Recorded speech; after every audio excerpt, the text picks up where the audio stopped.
کے عام باشندے اسماعیل علیہ السلام کی دعوت و تبلیغ کے نتیجے میں دین ابراہیم کے پیروکار تھے، اس لیے صرف اللہ کی عبادت کرتے تھے اور توحید پر کاربند تھے۔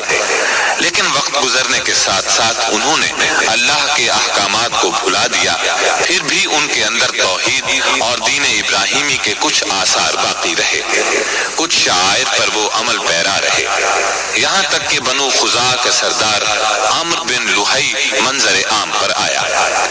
اس کی نشو و نما نیکی، صدقہ و خیرات اور دینی باتوں سے گہری دلچسپی پر ہوئی تھی، اس لیے لوگوں نے اسے محبت کی نظر سے دیکھا، اسے بڑا عالم اور اللہ کا ولی سمجھ کر اس کی پیروی کی۔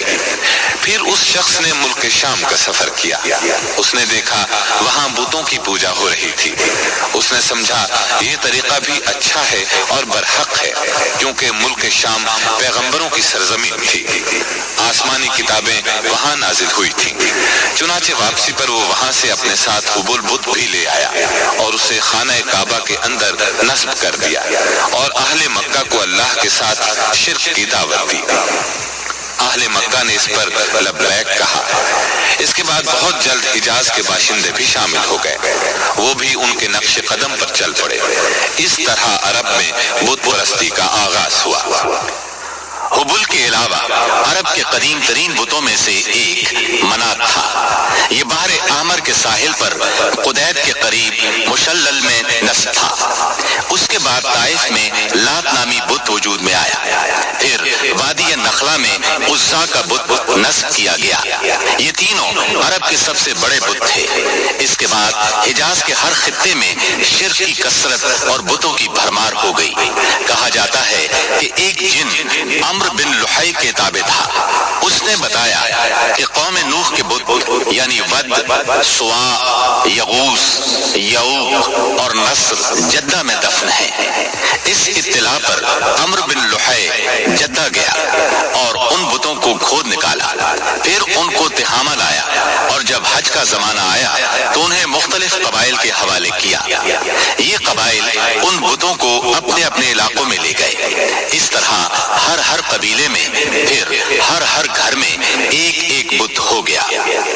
اسی پر بس نہیں کی گئی، اس کے بعد مشرکین نے مسجد حرام کو بھی بتوں سے بھر دیا۔ چنانچہ جب مکہ فتح ہوا تو بیت اللہ اور اس کے گردا گرد 360 بت تھے، جن کو خود رسول اللہ صلی اللہ علیہ وسلم نے اپنے دست مبارک سے توڑا۔ آپ ہر ایک بت کو چھڑی سے ٹھوکر مارتے اور وہ گر جاتا۔ پھر آپ نے حکم دیا ان تمام بتوں کو مسجد حرام سے باہر نکال دو۔ چنانچہ ان سارے بتوں کو مسجد حرام سے باہر نکال کر جلا دیا گیا۔ غرض شرک اور بت پرستی اہل جاہلیت کے دین کا سب سے بڑا مظہر بن چکی تھی، اور ان لوگوں کو یہ گھمنڈ بھی تھا کہ وہ سیدنا ابراہیم علیہ السلام کے دین پر ہیں۔ پھر اہل جاہلیت کے یہاں بت پرستی کے کچھ خاص طریقے بھی رائج تھے، جو زیادہ تر عمرو بن لحی کے گھڑے ہوئے تھے۔